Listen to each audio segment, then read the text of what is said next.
The Hardship of Miles Standish is a Warner Brothers cartoon from 1940.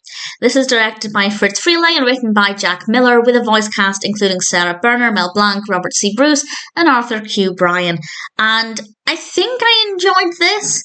I'm not too sure. I'm kind of on the fence. This is actually based on The Courtship of Miles Standish by Longfellow, and I haven't read the poem.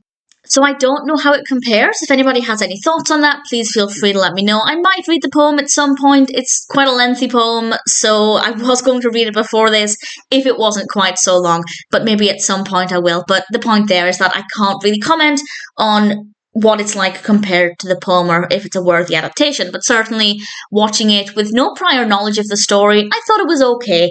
It's about a character called John Alden, who is Elmer Fudd, basically, and he is a singing telegram that Miles orders to send to his love, Priscilla.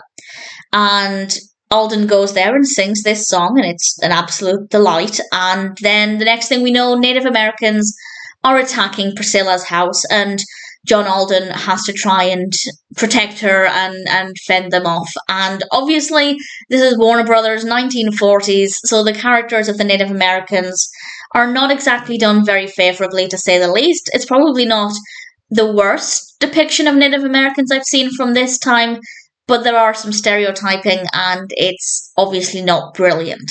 So that bit, obviously, I didn't love.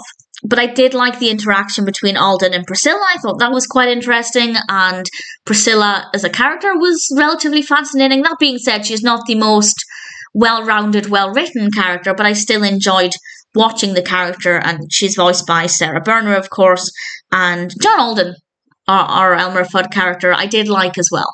The only thing I didn't like about this is the narrative structure, and that's because I don't think it was done very well. It actually starts off with this character telling this little boy about this story, and we start with that, we end with that, so that's okay. We kind of top and tail with a story within a story, but at some point in the middle or at some point in the narrative, we cut back to the man and the little boy, and I'd forgotten that that's what this was, and I just felt like that wasn't handled as well as it could have been. I don't know if that story within a story is the concept of the poem itself, or if they decided to do this for this particular cartoon. It could have worked, absolutely could have worked, but I don't think they handled that well at all. So that's a bit of a shame. It's kind of the only real criticism, apart from the depiction of the Native Americans, of course. But other than that, I think it worked well enough, and I think I enjoyed it. It was certainly very fascinating. The animation quality is quite nice, the music is very good, and the pacing of the actual story itself, I thought, was well done as well. So, viewing this as somebody who's got no prior knowledge of Longfellow's poem, I'd say I enjoyed it. Maybe one day I will read the poem, go back and watch this, see how I feel after that. But watching it now for the first time, The Hardship of Miles Standish may not be perfect, but I'd say it was okay.